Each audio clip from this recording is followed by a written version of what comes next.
Tanzania's incumbent president will remain in power after the country's election commission declared a landslide victory for her. Results show Samia Suluhu Hassan won 97.66% of the votes after major opposition candidates were jailed or barred, triggering violent protests.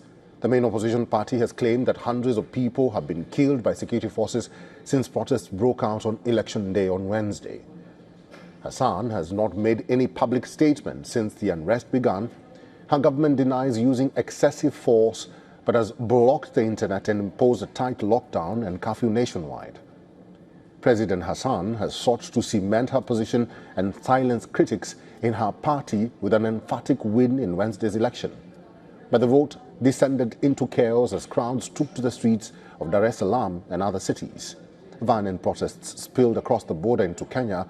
In the border town of Namanga, chaos erupted as protesters scattered when stun grenades were fired, with tear gas clouds rising over the streets. Kenyan authorities have warned they would enforce the law on their side of the border. An opposition spokesperson said that around 700 people had been killed across the country during the protests. This figure is based on information from a network checking hospitals and health clinics, but the government says it had no figures on any death. Rights groups have alleged a wave of terror in the East African nation leading up to the vote. This includes a string of high-profile abductions. Authorities banned the main opposition party, Chadema, and put its leader on trial for treason, Tundu Lissu. 65-year-old Hassan is Tanzania's first female leader, a former office clerk and development worker.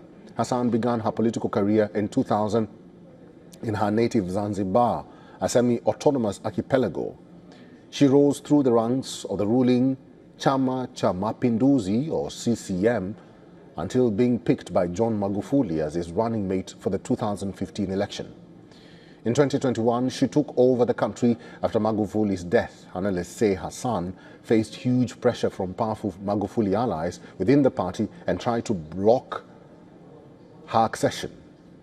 Analysts say it has driven Hassan to seek a resounding mandate in subsequent elections, removing any sign of dissent within the party and beyond. Much public anger has been directed at Hassan's son, Abdul Halim Hafidh Amir. Critics have accused Amir of serving as the de facto head of Tanzania Intelligence and Security Service and personally overseeing the current crackdown.